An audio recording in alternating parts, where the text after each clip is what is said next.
What is up, everyone? My name is Russ Fedorov. Today we're going to be talking about my entire desk setup as well as my entire office setup. My goal for this video is to hopefully give you a few ideas for your own office setup at home, because I know a lot of people are working from home nowadays, including myself. What's cool about this setup is that it's actually on the cheaper side. I'm more of a frugal person, so I actually didn't spend that much money on it. If that sounds interesting, let's go ahead and get into the video.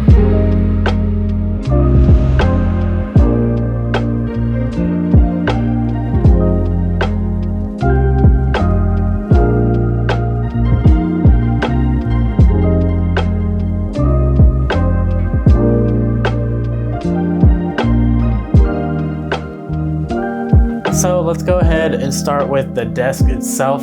So I actually bought this desk about a year ago, and back then it was like 80 bucks. Unfortunately, the price went up. Now it's like $180 for the same desk. This desk is 63 inches long. It's long enough to hold all my speakers, my monitor, my keyboard, and mouse. I actually don't have my computer on the desk. It's kind of under it, and I actually prefer it that way. I don't like having the computer on top of the desk. It gets kind of loud and annoying. Next, we have this giant palm tree right behind me. Technically, it's not a palm tree. It's just a tropical tree. It's fake, so I don't have to water it, thankfully. And when I first bought it, it was kind of low and all the leaves kept getting in my face when I was editing, which was obviously super annoying. So I went to Home Goods and bought that plant stand to raise it up and get the leaves out of my face, and that seemed to fix the problem. On this side, I have a dresser that I use to organize all my production supplies, like tools or cables or batteries or chargers or whatever it is.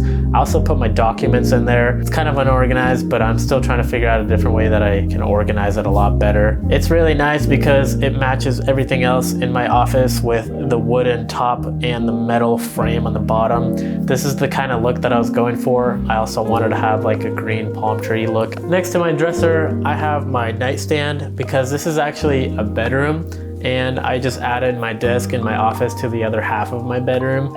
I don't have a spare room, unfortunately, so I had to combine my bed and my office together. Next, we have these sound panels on the wall. These I also got off of Amazon. These panels were more of a design idea. It wasn't really for soundproofing, even though they are soundproofing panels. I just didn't add enough for my room to actually make a difference. I didn't want to soundproof my entire bedroom because I thought that would just feel weird, so I just added it as a design piece instead and left it at that. Next, on my desk, we have a 32-inch Samsung monitor. This is a flat monitor. It's not curved, and I actually kind of like the flat monitor look. I finally updated after 4 years. I had a 1080p monitor for the longest time, and I kept complaining about it, so I ended up just buying a 4K monitor. I really like this display. I haven't had any complaints about it so far, so if you're interested, I'll just put a link down in the description. Next, I have these two T15 Polk audio speakers. These I bought about 4 years ago. Right now it's running about $100 on Amazon, so it's actually pretty cheap. I also bought a Polk 10-inch subwoofer. That way I can get more of those low frequencies and people's voices when I'm editing, or I can get the bass and music that everybody loves. Next, on my desk, I have a keyboard and mouse. These are the most basic keyboard and mouses that you can find out there, probably like $20 at your local Best Buy. I bought these like 4 years ago and never decided to update because I never felt like I needed to update, so I just kept it.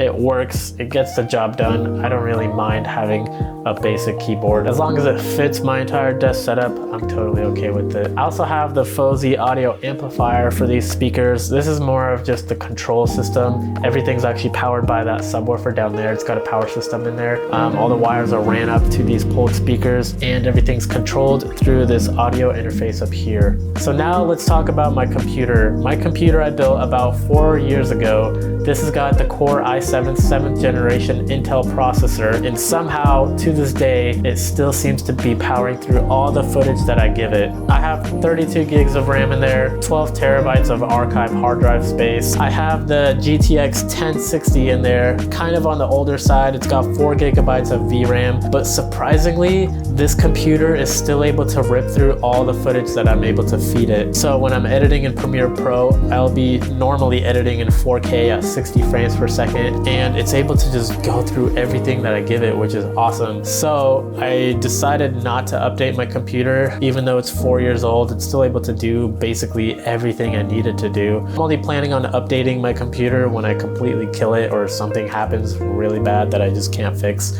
Then I'll probably end up buying a new one. It's doing what I need it to do, so I'm just gonna keep it for now and keep working and keep getting jobs done. If this video was helpful, please hit that like button down below, hit that subscribe button. I'm gonna be coming out with a lot more content like this, so I'll see you guys in the next video.